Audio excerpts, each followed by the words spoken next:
Hey everyone, thanks for joining. We're just going to get our speakers up here and then we'll kick things off.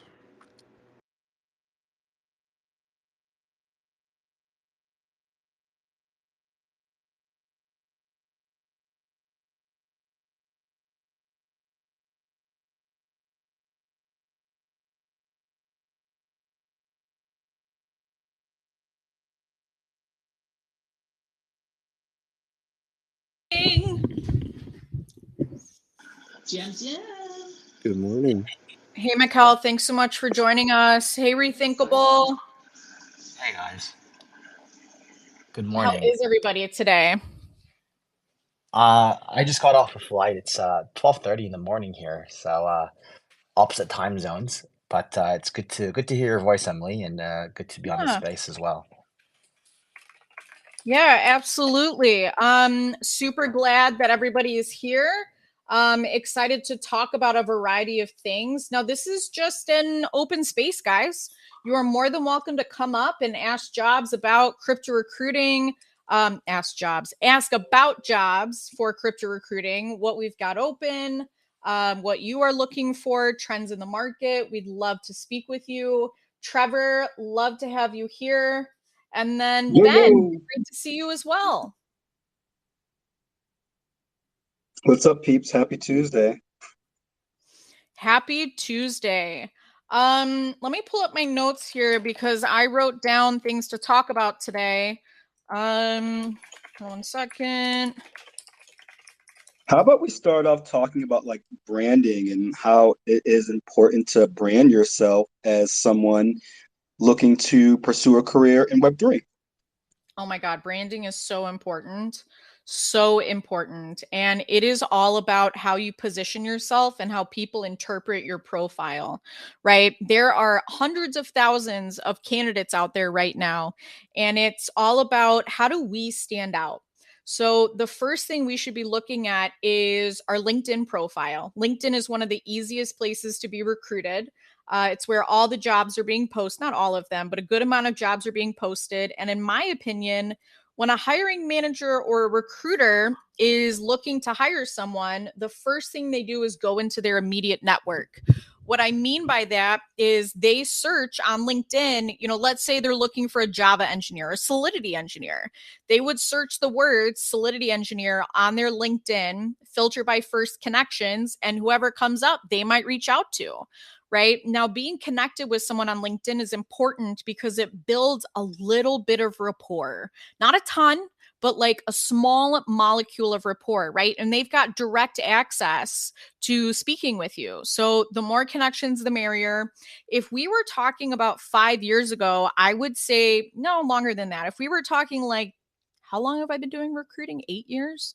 9 years? If we were to talk 9 years ago, I would tell you, keep LinkedIn in your immediate network, right? Only connect with people that you know, only connect with recruiters that you trust. But now LinkedIn has turned into more of a social networking platform where people are connecting with people they don't know, having new conversations. So don't be hesitant to reach out on LinkedIn. But before you do, we have to make sure our LinkedIn profile is up to date. So making sure all of your experience is listed on LinkedIn. You've got a catchy tagline. You're verified on LinkedIn. You've got all your skills set up, right? So LinkedIn is all about keywords. So let's say I'm looking for someone that has crypto and Solidity experience. I'm typing those two words onto LinkedIn. Whoever has those words on their profile, they come up in a list. And what's unique is those that have, let me just say a quick hello to Bobby. I see you. Welcome. What's interesting is those that have the most of the same keyword, they come up first. So you really want to have your LinkedIn page peppered with keywords, not too many, but enough where you're going to come up in those searches. You can have the keywords in your tagline. They could be in your summary. They should also be in your skills section, right? Adding the word crypto as a skill is really going to help your profile. So making sure that, when you're sending out connection requests, people can understand your profile and the value that you bring to these companies. So what I mean by that, if you were to send a LinkedIn connection request and in your experience section, it says, Solidity developer, 2 years at X, Y, and Z company. And then the next one before that is Solidity developer, 2 years at this other company, right? They may agree, okay, he's a Solidity developer, but what has he worked on? What has he accomplished? So put those details in there. Write about the different products that you've worked on. Write about your success metrics, right? Give them a reason to respond to you, and you want them to be impressed with your profile. So make sure your make sure your LinkedIn profile comes correct, and it should look very similar to your resume. It should have all the details on there. It should have all of the descriptions of each job. And one of the things I think is important is tagging the company. So I see LinkedIn profiles and it'll say, Joe Schmo works as a Solidity developer for Semiotic Labs, right? So you want to make sure that you've got that description under there. I forget where I was going with this. That's where my day is. Someone help me. You know what? Also, too, Em, while we're on that, no, this is all like good stuff. I think that one of the tips and tricks that a lot of people forget about is that when you're trying to find a particular job in this space, don't overlook the importance and abundance of like different job descriptions that are out there for major players in this Yep. space. And it's always going to be like really good to help you reverse engineer and pay attention to the skills and the words and the keywords and all those other things, responsibilities, duties that you want to be focusing on that you've done in your other opportunities or your other previous jobs, right? So that's just super, super important. It's really hard sometimes when you're looking at one company to the next, like what's a social media manager or what's a community manager at one of these places, right? So from one company to the next, they could have a completely different job like title, but the roles and the responsibilities and the keywords and what like they're asking the person to actually do are actually pretty freaking similar. So like look at some of the top companies, look at the major ones that are like doing well, that have good funding, that are like obviously, recognizable.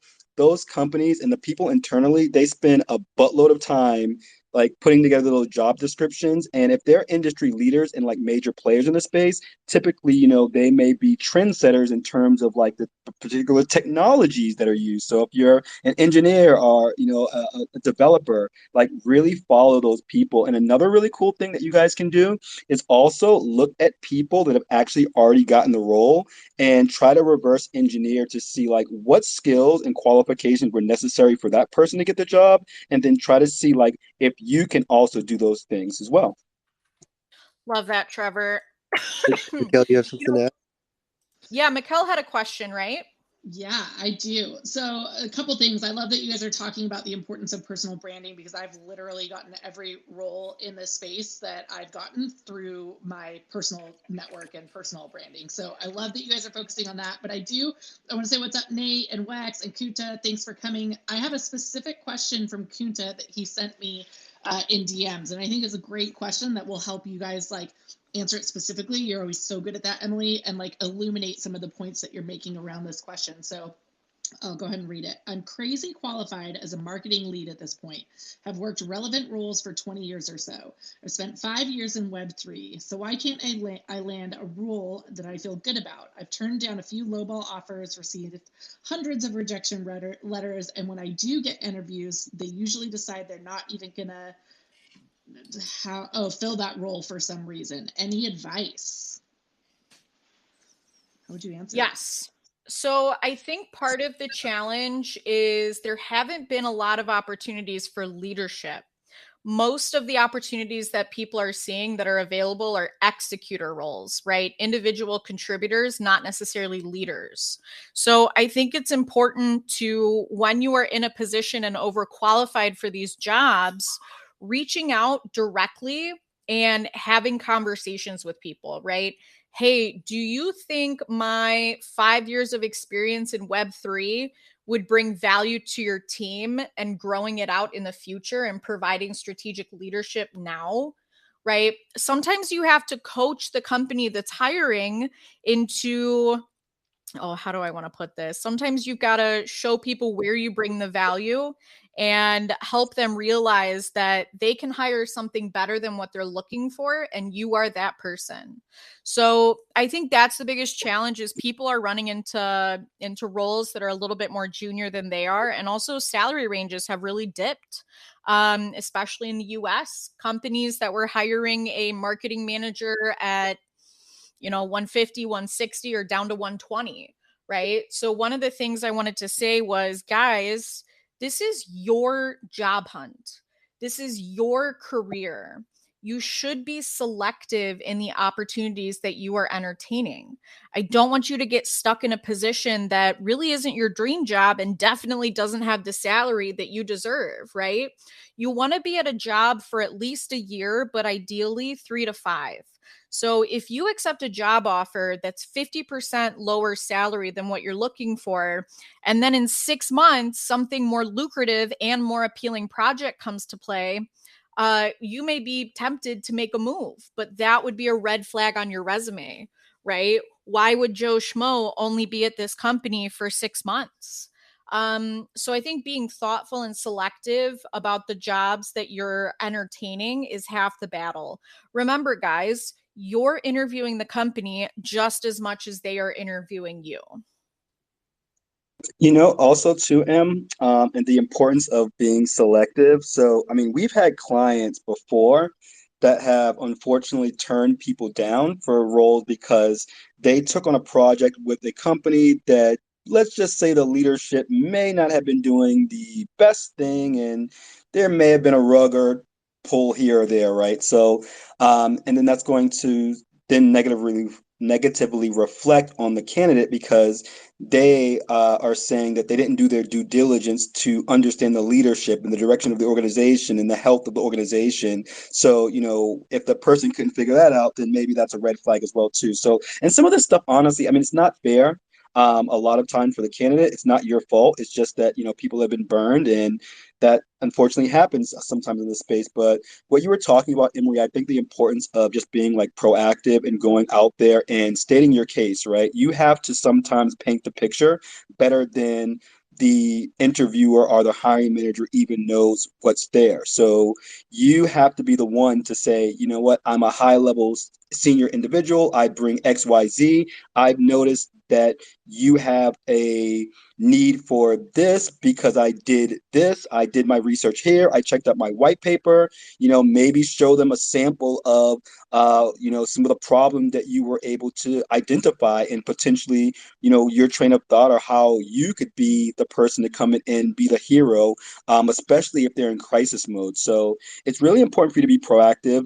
Being passive and just kind of sitting back and sending off a bunch of resumes, like, that's what you need to do. You have to do that. You have to be on the job boards all day. You have to be setting up alerts and really sending out those resumes as soon as they hit the job boards. But you also have to be proactive. You have to build a relationship with someone internally in the company that is going to be able to make the decision to hire you or introduce you to the person that can make that decision before the jobs are available. You have to know about the culture and the environment before, they post something about how great they are on the internet. Because when positive news happens, really savvy people in this space, they're on it like, ants on sugar or something, right? It's just like crazy, and everyone comes in at that time. So it's much harder for you to get traction and have a conversation when everyone and their mother is also reaching out to the same hiring managers and the same recruiters.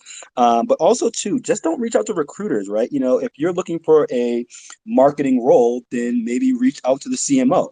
Reach out to the director of marketing, build a relationship with that person. They may not have like hiring or I'm hiring all riddled through their profile like a person from HR or recruiter does, but they're going to be involved in the hiring process, right? So kind of think outside the box just to put yourself in a different place. Love it. Absolutely love it. So, unfortunately, I have to hop off in 15 minutes, but does anybody have any questions for the team real quick? Please raise your hand. We'd love to bring you up. And while we're thinking about those questions, folks, I want to kind of go back to the importance of branding. And this is what Mikhail had talked about as well. In this industry, content has become extremely important. personally, for me, I wasn't a person, I wouldn't say that I'm a person that like loves social media or fully embrace it at first. But over the past year, and I know that Emily has done this as well too, right? We're focusing so much more on making sure that we have a presence on places like, X, right? And honestly, I need to do a lot better job at it. But we're here today, right? Onwards and upwards. On LinkedIn as well, it's definitely a place where you can separate our kind of show your individualism. I think that that's really great. Like we're all a collective community here. We're all trying to strive for the same thing, a lot of us, but your individualism and who you are and what you represent and the things that you talk about and the content you share and the people that you connect with and the content you like, all of that stuff plays a role. And I think it's really important, especially what I've been noticing with the algorithms in LinkedIn of, where you even appear in someone else's search or when you appear on someone's feed, it's all based on who you're connected to. And I know it goes back to that same cheesy term that we've always heard about your network is your net worth, but it's facts. Like it's true. At the end of the day, who you know is who can help you get into these organizations. And you're going to do yourself a huge credit by building these genuine relationships. And when you're reaching out to people, yeah, it's awesome to say that you're looking for a job, but I think that Emily and I can attest to this. We get hit up all day long, every day, on the weekend, at night, any time of day, about from people that are, hey, I'm looking for a job. I need XYZ, right? Be different and be the person that is going to maybe highlight a really important article that you saw from a founder in the organization and what stood out about that. Maybe post about their recent funding round because you were doing your own research, and who doesn't like someone that can do their own research when you're entering this space? Talk about the funding round and the impact. Look at the different partnerships that they're working on and making with other really great companies. You can say that, hey, I was a follower of, XYZ, ecosystem, and I saw that you had a great partnership with this, and I'm really interested in that. Is there any way that I can bring value? Or is there any way that I can volunteer? Is there any way that I can be an intern, right? Like people love to see people that are proactive and that can bring value. So that's just an extra tip as well. What was your question, Mikhail? Yeah, not so much a question, just like piggybacking on what you said. So there's somebody internally, or not internally, but at FP who kind of reached out to me and expressed interest much in the way that you're saying, right? So we didn't even have a role open. He's so passionate about the project and has so much value to offer that he was able to articulate so well that we are like trying to make room for him within the project. So I think there's like people want people passionate about their product. Like the difference between teams who make it and teams who don't in this space are like the grinders, the ones who have that like crazy belief that like what we're doing is going to work and they're not letting anything deter them. They're willing to shoot their shot. So when somebody comes to me like that, I want them on my team more than I want someone who just says on a resume, right? That's so important. Yeah, and for me, I'm finding that authenticity and vulnerability are also pretty popular. It's not easy. It's not comfortable. I mean, for me, people probably don't even know this, but like when I'm trying to sometimes post on LinkedIn or anything else, like I get these crazy anxiety attacks. Like I'm overthinking things. I'm trying to like make sure I want it to be perfect, and it can sometimes hold you up. And the other day I was like really wasn't feeling the best, but I said, you know what, I'm gonna wake up. I usually do these little cool posts where I take a picture of like the sun rising, and I was like super late. I only had like 5 minutes to get somewhere that was about an 8-minute run away, and I ran there. I didn't look good. I was like, whatever, I'm just going to go out there, put it out there in the universe, and I'm going to put something out there rather than not put it out there.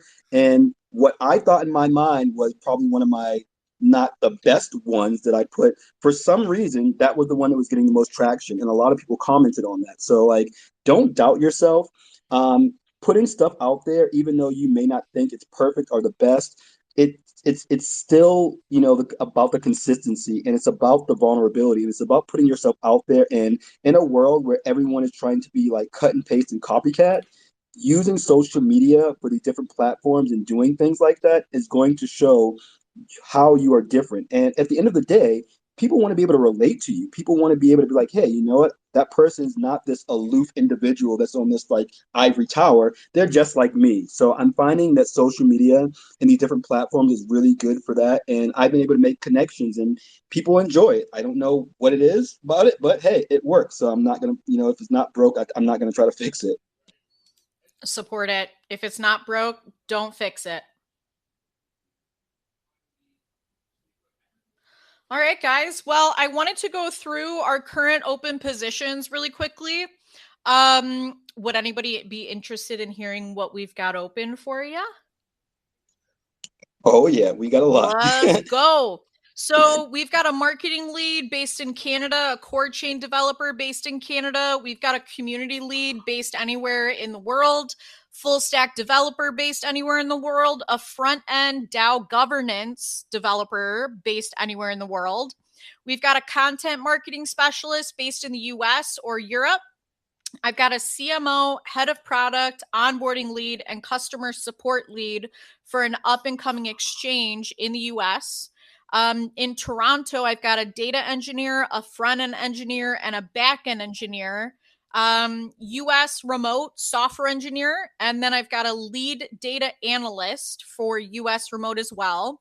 Anywhere in the world, I've got a chief marketing officer. And then back in the US, we've got a senior SRE, an IT systems engineer, a product marketing manager. And then in California, we've got a DevRel manager.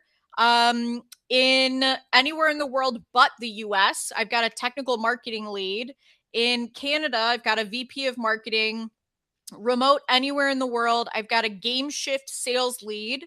And then for the US, I've got a software engineer. And then in the US, I've got a head of product, head of marketing. And then I've got a chief compliance officer, but that one has nothing to do with crypto. So those are the roles we currently have open in the US market. In the APAC market, hold on, let me grab these. I've got 14 different jobs in APAC. I've got a solutions consultant and a technical support associate. I've got a Web3 cybersecurity consultant and a security engineer. And then anywhere in APAC, I've got a head of marketing, an executive assistant, a community manager, an influencing marketing manager, a head of ecosystem, a global community manager, and another community manager in Turkey. Additionally, in APAC, we've got HR ops manager and a chief technology officer.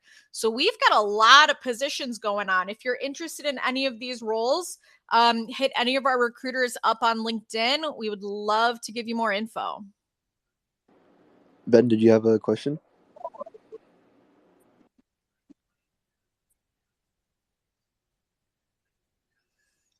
I think you're still on mute, Ben, if you're there.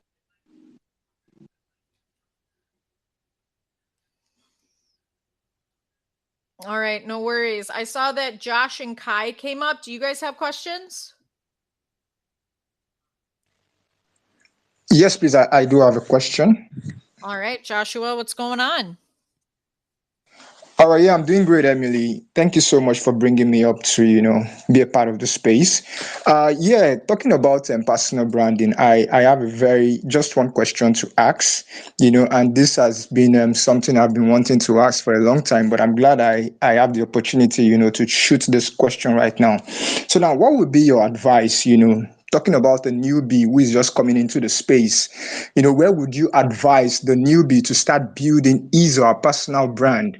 Because I realize that most founder, they are so fond of people who are already building on X. I have a reputable brand on LinkedIn, but when I shoot that to them, they tend to decline all of my offers, and the one thing they'll say, okay, no, I don't need you. I don't need a LinkedIner. I need someone who has been building on X. So what would be your advice? Because I see LinkedIn as a crypto supported platform, but people, especially founders, they now feel as if once you're building on LinkedIn, you are not relevant in the crypto space. So what would be your advice for a newbie who is just upping into the space and wants to build a personal brand? Yeah. So I think focusing on LinkedIn and X are great places to build a personal brand. Now, what you want to do is you want to position yourself as an expert, right? When someone comes to your LinkedIn profile, they come to your X, what are you talking about? What are you educating people on, right? You want people to know that you know what you're talking about. So I would highly encourage you to really focus on creating content. Educate people on Web3, talk more about what you do and how you bring value, right? They can be promotional posts, they can be educational posts, but I think getting your name out there further and showing companies what you're made of is going to be a game changer for you. So what I mean by that is I want someone to come to your page and be overly impressed with your crypto knowledge and your effort, right? A lot of companies are hiring people, but they want to make sure that you're going to put a ton of effort into their job, right? So by posting content, you're showing your level of dedication, you're showing your consistency, you're showing your follow up. So that's really where I would start. Position yourself as an expert, start making content. And also, too, I know we've used that word expert, but a lot of people in our industry, they hate to actually see you put the word expert in your profile. So, be an expert without actually saying that you're an expert, because in this industry, you may be an expert in something, using the air quotes, but next month, new technology comes out, it completely changes everything, and that may be outdated. So I think that in terms of your content that you're creating, create unique content that is individual to you, reshare other thought leaders or people that also have really big followings as well too, to kind of get your traction up there. But I think that one of the things that if you're newbie to the space, and this happened to me, and I kind of started to hone in on what really interests me. I think that when you first start, it's good to be a generalist. It's good to kind of know a little bit about everything, but as you continue to grow in this space, kind of trying to find something that really resonates with you for whatever reason. If you're passionate about the technology or the potential real world use cases, or you're someone that has been impacted by crypto, blockchain, or Web3 in a particular way that you have a personal attachment to or feeling, that may be an area where you decide to kind of focus in. It doesn't have to be the only area that you stay in, but I think that a lot of people, especially when I'm talking to new people and they want to get into the space, when I ask them, what they want to do or where their area of like interests are, or where where they consider to be a subject matter expert, they just say, well, I'm open to anything. I want to do everything. And that can just definitely be a turn off for a lot of hiring managers and recruiters, because they don't have time to, put you in the puzzle and determine where you can bring value. That's the hard work that you have to do. So that's just a little bit of advice, something that I think that's helped me. And try to also look back into the transferable skills. A lot of people overlook this, right? I wasn't a developer. I'm really a nerd and a techie. I love this stuff, but I'm by no means a developer myself. So, when I tried to get into the space, I didn't go down the route of trying to like learn to become a developer and then go through I took what I knew how to do before in a previous career and a majority of my professional career, and that's recruiting, and that's networking, and that's, teaching people and having these conversations and connections, right? So that was something that I felt that I was good at, and I transitioned that, and I was able to luckily have a conversation with Emily, and almost 3 years later, here we are today. Here we So are stay today. true to some of the things. Right, facts. So stay true to what you're good at. Don't try to recreate the wheel. Keep it super simple, and just don't overthink these things. And when it comes to also trying to put yourself ahead of the rest, a lot of organizations sometimes, before they Hey, post Trevor, jobs, and this really is just quickly, I yep, don't mean to interrupt you, but I've got to hop off. Everybody, thank you so okay. much for coming to our space.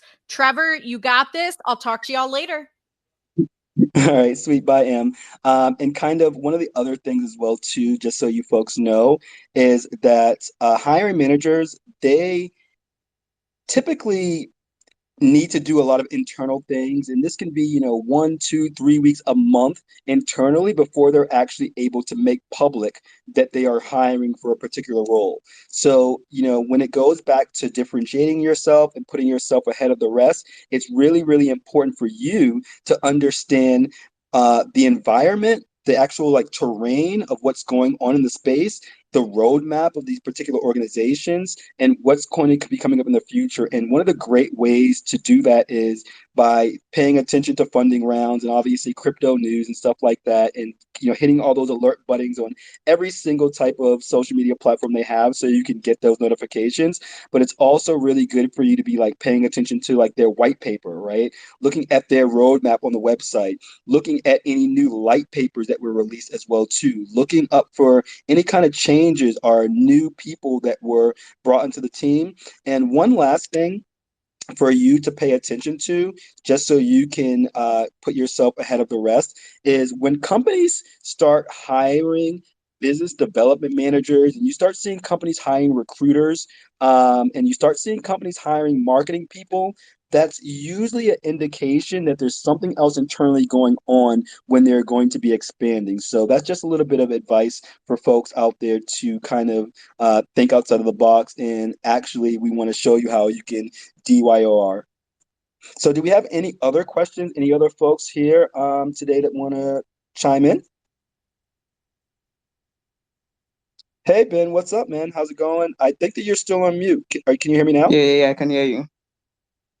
Hey, what's up? How's it going? How can I help? All right. So I just want to ask a quick question, yeah? Sure, what's All up? right. So what advice would you give people that are cold pitching, yeah? So they are going to the projects individually and then they are sending them a message. What advice would you give to them? What I would do is try to make it unique. When you're sending out a cold pitch, make sure that you know your value, that you know your worth, what you can bring to the particular project. Because the last thing that you want to do is just send out a bunch of like cut and paste messages, and then that person responds and starts asking you questions about a particular project, and you're not prepared to do that. You need to know the ins and outs of that company before you actually do that outreach. Now, you don't have to be, someone that knows more than an actual employee of the organization, but knowing the changes in the organization, knowing about the leadership, knowing about the culture, and you can get an understanding of those things by looking at some of the stuff that they put on social media, right? Look at the what other people are saying about these organizations. Look at the kind of collaboration to kind of get an idea of what's going on, and to help yourself stand out. If you're going to be sending a cold message, be thoughtful and be also thankful for the person's time. We get hit up a lot, and the only way that you're going to stand out is by putting something out there that is going to attract them. So look at that individual person's social media, their content that they're releasing. Was there something that you learned from a seminar or a video that you watched about them on YouTube? Was there something in that particular person's profile that resonated with you? Maybe you went to the same school. Maybe you are living in the same town. Maybe, you're both a part of a fan of a particular protocol or a blockchain. You have to put something there that is going to show that individual that you are not the same person like everyone else. I guarantee you, everyone is saying, I need a job. I can do XYZ. Do you think I'm a good fit for the role? Everyone's doing that. So don't be everyone. All right. Can I, Thanks, bud. can I quickly build on that, Trevor? Because that was really good, actually. Do you mind if I build on that? Yeah, no So doubt. just to build on that Yeah. in terms of what Trevor's talking about, one thing that I will say, well, it's actually a combination of two things. I'd say be present and solve problems. Essentially, what I'm trying to say is no one really gets work. How many times have you seen people get hired who are going to multiple discords, sending the same copy paste message as Trevor was talking about earlier? It doesn't really happen. It's kind of a waste of time. You may get one reply out of 100 messages. Instead, why don't you choose some projects or some communities that you're really interested in, you're genuinely interested in growing with, and then just be present. See what they're doing, see if you can offer them some feedback, and see if you can solve some of their problems. That's how you're going to stand out. And I'm talking from personal experience, by the way. So good luck, Ben. Oh, that is huge. That's so huge. Like for me, like you have to show that you are really, truly, genuinely interested in this stuff. And you can't fake passion. That's one of the good things about this space. And we always continue to go back to like passion, passion, passion. And, it's what you do and what you show. And it's, more about your actions than just words, I think, in this space. So for me, right, I love Chainlink. That's one of the projects that I've been a fan of for a long time. Now, by no means, as I mentioned before, am I technical enough to be a developer, but I wanted to learn about like smart contracts. I wanted to learn a little bit more about like the ecosystem. So someone in my network invited me to a like a little boot camp where they were just basically doing, very simple smart contracts. And I went to that because I wanted to meet other people that were part of that ecosystem. And I was meeting some really cool developers and engineers there. And it helped me understand a little bit more of like what the daily day in and out of like an engineer or developer would be. So that helped me get a much more well-rounded approach and just understanding of the entire ecosystem and the protocol, so that when I can have a conversation with someone at Chainlink, hey, now I have something that's a little bit different than the average person that's out there. Everyone can just go look at something online, but are you going to the meetups?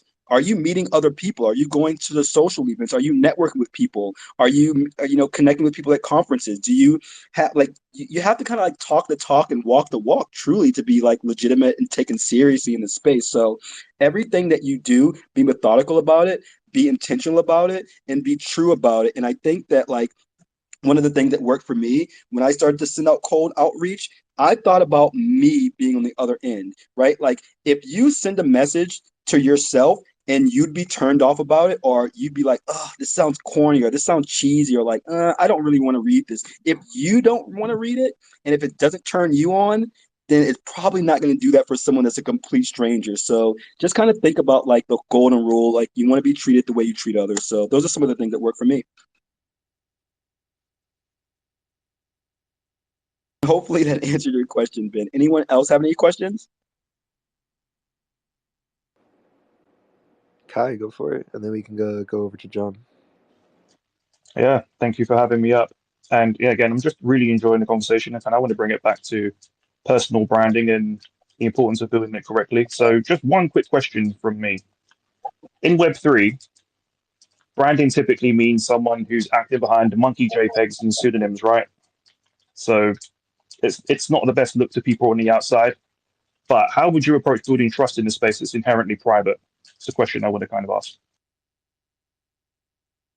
So let me get again how to build trust in the That's space. correct. How would you build trust in this space? Typically, this space is just you're acting behind the JPEG profile picture, like you've got a pseudonym. How would you go about building trust? Mm-hmm. Because you're looking at this is essentially Web3, right? We're looking for jobs inside a different environment of Web2 where you're actually using your face, you're using your name, you're using your actual credentials.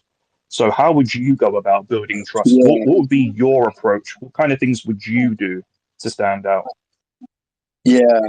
Yeah. That's great. So for me, I like I said, I'm like I really need to do a lot better on X. So I'm this is still a learning process for me, and as I learn, I'll definitely continue to help you folks. But one of the things that I've found that helps build trust and makes me kind of stand out is that all the actions that I'm doing, and Mikkel, you can definitely jump in as well too, but all the actions that I'm doing, like I don't necessarily just do it for me, right? Like I'm doing things that at the end of the day, probably like I'm not going to get a direct result from, or I'm not going to, a lot of things I do events, I'm not going to get a paycheck from it. I'm not going to get paid immediately.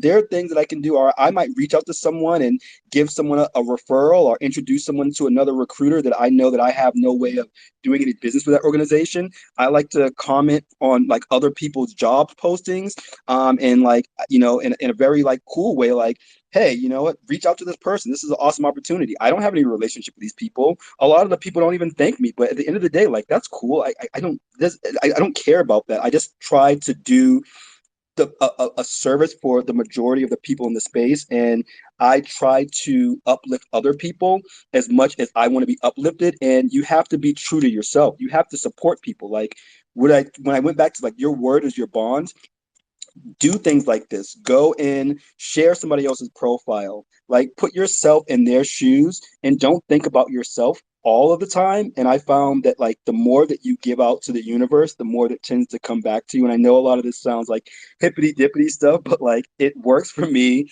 I wake up in the morning and like I say like affirmations. I tell myself that I'm going to have a great day. I tell myself that, you know, I'm going to be able to help someone else. I tell myself that I'm thankful and I'm blessed to be in this industry because I, like many other people that were here, I was just like you. I was going on YouTube every day, looking at hundreds of hours of content. And I was like, how can I get into this space? What can I do? Like, but at the end of the day, like I really had that internal conversation with myself to say, what is something that I can do to bring value? And I think that all of you have to have that heart to heart with yourself. And when you identify that, talk to other people. Notice what your friends and previous colleagues are saying. What do they say that you do that is seems to be very natural and easy that they might say, hey, you know what? I have a hard time doing that, but for some reason, you're really awesome at that. Like double down on that. That might be your way. That might be your ticket in. And all you have to do is get into the space. One of the big common mistakes is that when people get into the industry, they think they're kind of like pigeonholed. Like if you have to get into a role where you might have to take on a fractional role or a contract opportunity or, you know, do an internship or volunteer to build up a, you know, legitimate portfolio, that is just ultimately building your credibility. So be real, be authentic, and don't always have the mindset of like, you know, what someone can do for me, but think about what you can do for others, and you'll be surprised at like what starts to open up. And people watch you, like people pay attention to your actions. So really being real and true, and trying to bring value. I think at the end of the day, it's value, value, value. What can you bring to the space? And people start to notice that stuff. Dude, yeah. Like, I think what I pulled from what you said, Trevor, is like practice radical generosity and authenticity. Like, those are two Yeah. of the biggest tickets, you know, in my career. I think one thing for building trust, it's like, it's overwhelming when you're new in the space and you feel like you need to be everything to everyone. But like, the shorter, softer path is developing a few good relationships with people who are already well respected in the space. And sometimes the way you have to do that is by giving value up front, was something that I'm a big believer in. So I took my first job in the space with a reputable team and project for free versus a paid role that I had been offered for a slightly, you know, whatever, the project ended up being okay, but it wasn't great, right? Like, you have to navigate your career in, like, always keeping in mind, like, this company is going to reflect back on me. So what do I want the company that I work for to be saying about me? So I've always been really careful about who I work for, and I was happy to work for free to get that experience that you know, I was then able to leverage into several other positions and climb the executive ladder, if you will, all the way up to co-founder at a company. So like, start small. Don't Yes. shoot for like the stuff, you know, like to like those little, like, take the stairs. It's not you take the stairs, don't try to take the Yeah. elevator, I guess, is maybe the advice there. It's also important just to start. Like start now if you want to get into this space. It's not like tomorrow, it's not next week, it's not oh when the market comes back or when the bull, like start today, start after this. As soon as you get off this space, like reach out, do it now. Time moves way, it goes way too fast in this space. And one of the last things I would say about building trust is when you have those relationships, you know, follow up with the people. Thank them for what they've done for you. If someone sends you a referral, like don't just be like, oh, okie dokies, cool, whatever, right? Just like thank them for your time. Thank them for if you learn something from that person. Like give them their flowers while they are there. And also too, if like you end up making a mistake, like this happened to me, right? Like I was getting a bunch of messages, someone's got lost in the sauce. Like reach out and take ownership if you forget to message someone. Be real, be a person, be human being. In an industry that is just definitely getting, you know, far and farther away from that every day. I think it's really important to like be true and, you know, take ownership for everything that you do in the space. And if you do make a really great connection with someone else, especially a high level individual in the space, you know, sometimes it just takes one person. That one person might have a incredible reach and expansion, and then they may be able to get you to like a ton of other people. So like don't like step on that. Don't just take that for granted. Like be thankful. And I think that I know this is kind of a common theme, but I'm just being real with you and telling you guys what's worked for me and what continues to work. And I think it's something that people do tend to appreciate is just being real. and following through and saying and doing what you actually say. Appreciate it, guys. I've actually been working in this space myself for a few years. I just find it quite interesting to ask this question every so often to see what people's takes are based on the difference between Web3 and Web2, because it's quite a stark contrast. So thank you for fielding my question, Yeah, and I'll yeah. leave you to it. No worries. Thank you so much. Do we have any other questions, folks, while we're here?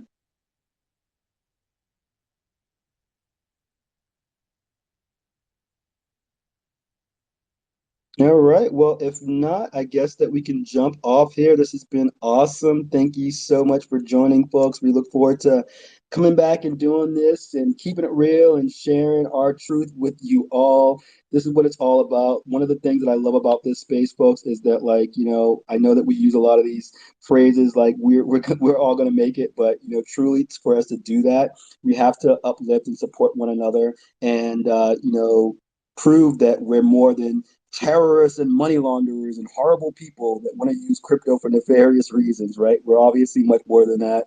We got some really great thinkers and builders in the space, and let's prove everybody wrong, folks. So I look forward to connecting with you all again. Take care. Have a beautiful day. Bye, y'all. Before we hop off, John, did you have a question? I remember you had your hand raised earlier. Oh, sorry about that. Good everyone. Okay, good everyone. I'm audible. How's it going, I'm man? audible. Hey, John, can you hear us?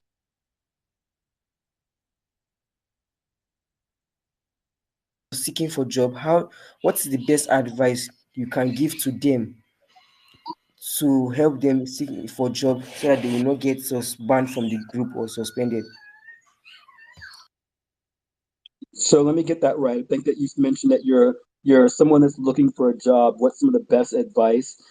I think that the best advice is to always be consistent, always be um, out there, and make sure that you deploy a wide spectrum of different resources for you to find the role. And I'll give you a little bit more clarification on that. So, what I mean is that there are a lot of people that in organizations that are still primarily present on X, Twitter. So, you want to make sure that you have a presence here.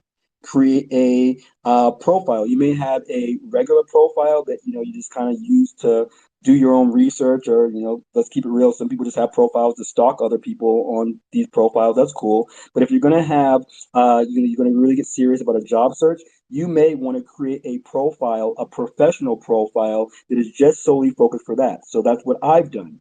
So I have a profile that looks pretty similar on not only this platform, but also on LinkedIn. And then also, too, my handle is, I think it's the exact same on Telegram and some of these other different like Discord and other places that, crypto, Web3, blockchain centric people are. So you have to essentially, right, play the role. You have to be where everyone is that are having conversations, that are working in this industry. So I think that's one of the important rules.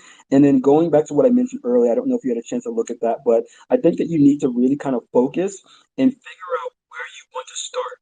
Where you start in this industry, once again, does not mean it's going to be where you end up, but you have to have some kind of idea of where you are going to start in the space and how are you going to be able to bring value to an organization very quickly. You have to hit the ground running whenever you get an opportunity to work in this space. A lot of organizations, depending on the fast-paced nature of the space, they don't have time to teach you how to do your own research. They don't have time to teach you how to be a researcher. They don't have time to teach you how to be a developer. They don't have time to teach you how to be a marketer. So you have to do those things. You have to find those skills. You have to hone those skills. You have to practice those skills, work with other people, validate those skills, and then reach out and really be, I would say, consistent in your messaging and really try to focus on one type of opportunity. Doesn't have to be the one type of job title, but the kind of responsibilities and roles you're kind of trying to do. Focus on that. And then also, I would say if you're a new job seeker, one of the things that a lot of people do when they're first trying to get a role in this space is that they just shoot their shot and they go for like the Coinbase or they go for the Binance. And great, right? You want to shoot your shot. You never know. It could be timing. It could just be aligned in the stars that, you just find that right person and they finds something in you and you have a conversation that leads to an interview leads to you being hired. But one thing that a lot of people are not doing is that they're not paying attention to like these adjacent projects or projects that might be within a major ecosystem, right? So if you're a fan of, Solana, right? What are some of the other projects that are building? You may not be able to get a role with Solana or the foundation, but you might be able to get a really cool role with a project that's building on Solana. And if you know a lot about Solana, well, guess what? You know a lot more than the average candidate that's just applying for that job. If you're a fan of Ethereum, what are some projects that are going on Ethereum? If you're a fan of Hedera, Hashgraph, like what do you know about that? What are some projects that are building and utilizing that? Algorand, XRP, Stellar, et cetera, right? We go down the list, down the line. And I think that's really important. So there's a lot of great researchers that I've been able to find on X that are like really awesome researchers, and they have like these crazy like ecosystem maps. Check those ecosystem maps and then do your own research on the particular companies in that ecosystem. How are they aligned and what are they doing in that area as well too? And the smaller organizations, the companies that are, one or two people shops, the companies that just got like their first seed funding round, like the earlier on, those companies are probably going to be a lot more receptive to bringing you on board if you don't have experience versus than those more established organizations. So I know I just unloaded a lot there, but I think that information kind of generally applies to everybody.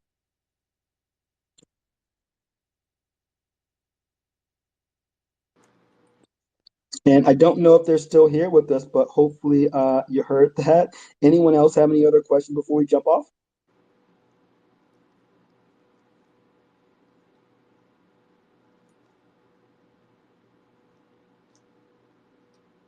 All right, Teague. Well, that looks like it's a wrap, my friend. Do you have anything else before we jump off? No, I think that's it. Thank you, everyone, so much for joining. This was a great space that we had. We're planning on doing this on a weekly basis. So if we didn't get to answer your questions today, feel free to stop by next week on Twitter.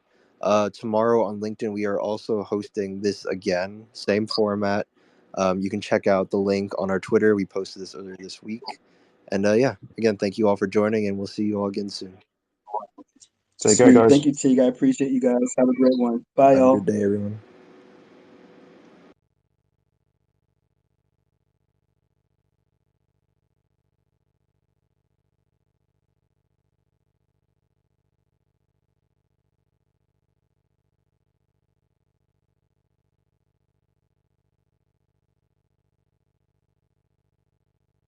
Really matter what you start with, just learn programming concepts because they transfer everywhere.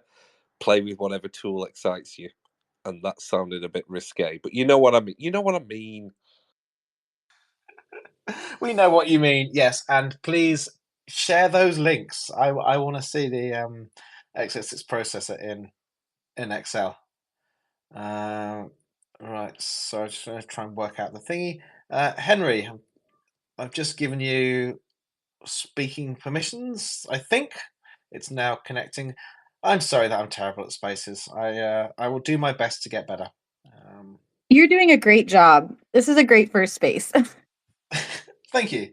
Thank you. So Henry, you should now be a speaker. So please share your story or ask your questions. Okay, so I'm Henry from Ghana, and I got into programming starting with MATLAB and Excel VBA. It was very challenging for me at first, but I went into teaching, so I had to come up with a student report from scratch, all from Excel, and I enjoyed the whole journey of building student reports from Excel, and it's been amazing for me. And now I'm into Python and machine learning, and it's been good. It's been tough, but it's been very good for me. Awesome, Henry. So essentially, you started out teaching, but because you had a need to build something, you went off and built it. So I didn't really want to teach after university, but I was forced to because of national service. I'm in teaching now. I'm trying to find a way out of teaching into ML, into data science. So I learned Python by myself, joined a couple of webinars, and learned Python and machine learning by myself. But yes, that's the journey so far. Awesome. No, great to see you kind of identified what it is you want to do and you kind of worked on that path. Because a lot of folks, they end up working in tech in a non-tech company. They start off, not being a tech person, and then they just start adding value. There's a kind of concept of a citizen developer. I'm using whatever tools I need to add value where I am, and then from there, they end up being tech full time. Ashley, so you had your hand up I there. kept putting my hand up and down. Sorry. I was thinking about, because I work, I've been working in online education area for a long time now too, tech education. E-learning is great, whether it's, the standard stuff or videos or whatever. Online content is great because it can reach masses. But at the same time, one of the hot topics we talk about is the fact of why is someone putting out another Python course? Why is someone putting out another GitHub course? It seems unnecessary because there's already hundreds of them out there already. But I believe that the reason why that's happening is because whoever it is that's writing the content, whether it's on this call or beyond, they're doing it to connect with a community. Maybe it could have been a project by themselves, but usually when it's a full-blown course content like that, it's because they're seeing a community that was untapped or untouched or unmet by the existing content that was out there. So, effectively it's the same, but it's tweaked in order to fill the gap, just like an instructor in front of the classroom would be able to differentiate and actually reach all of the students in that classroom. And so I bring that up because that's been at the forefront of my mind as I plan my next career move into non-tech as well.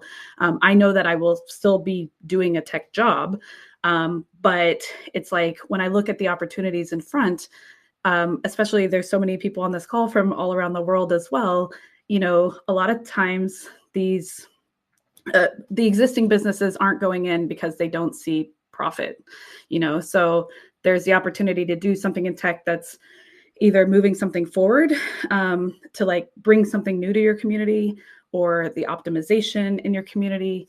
And so I've been thinking about that a lot for my own communities and where are those gaps for us and where could I fit into that? Graham, so you got your hand up there. Yeah, Thoughts on the same? Yeah, I absolutely love what Ashley was saying, but I'm going to add something to what you say as another reason why people create the same thing that you've said 100 times, and that is people like people. I can say exactly the same thing that someone else has said, but you might not know that other person, but you might have connected with me. So if you're ever in that position, because I've been there many times and I've got a tendency towards don't repeat what other people have said before, try and knock that out of yourself as a general rule, because honestly, you can write exactly the same article someone else has had, and even if you get 50,000 views on it, there are 2.5 million developers, so that means that you've reached 0.05% or something stupid. So there's enough room for everybody on most things. And yet again, I might like your style of writing, explaining the graphics you use. There's so many factors. So yeah, I love what you were saying. I'm just adding on. Don't be afraid if someone else has already done it to go and do the same thing. You might do it better or in a way that somebody else likes more. It's like there's if you're a songwriter, then but there's already a million songs about love. Why are you going to write another one? That's they're all the same. This is actually, I wanted to throw out one more cool project that I saw someone do. So I know someone who worked in the oil industry, and I actually don't even remember what their job was while they were there. But they saw the fact that, all the office buildings had all the lights on and things like that. And they they ended up starting a business where they wrote some automation and basically built some big Power BI dashboard too that basically just monitored the energy use of their regular office buildings and things like that. And then using IoT would have it, turn off the lights after certain times and stuff like that to save the company money. And, I don't remember what the actual numbers were, but it was big enough that the oil company was saving X amount of dollars, and then they would basically just charge half because it's like a good deal for both of them. And so I thought that was such a unique but simple thing that they made a business out of that could really be applied anywhere. So again, this is the idea of you're doing a job that's non-tech related. You see a gap, you see an optimization you can make, and then you leverage technology to do this. And say Microsoft was very big on this. Back in my days at Microsoft, now obviously you've seen this a lot. The idea of citizen developer and the idea of this low and no code tech stack. So if you are not a coder, if you don't know Python, C#, JavaScript, whatever, but you want to integrate systems and literally automate something, there are tools out there to kind of ease you slowly into tech, the kind of drag and drop style tools that you can build these applications that can add value to your business. And then you can build up your tech skills on top of that as you start adding more code to it to kind of productionize it, increase the functionality. Over time, you go from this drag and drop app to something a lot more advanced that builds up your tech skills that has tangible benefit to your business. So if you're starting from that non-tech environment, this is kind of a good way to optimize something in your business, move into a tech space in that company that you're working in. Graham, I see your hands up. It actually keeps sort of like jogging my mind. I'm like, oh, I've thought of a new thing. I love it.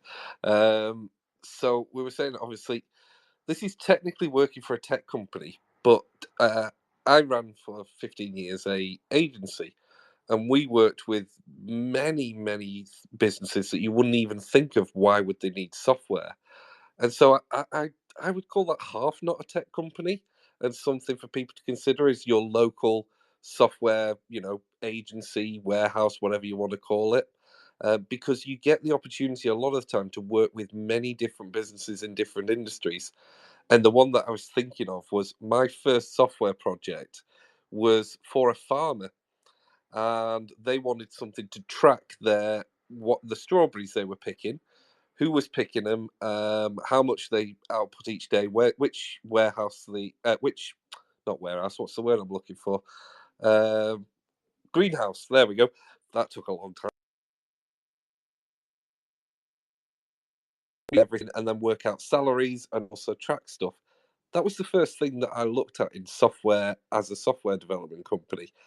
And you just don't think of farmers needing software.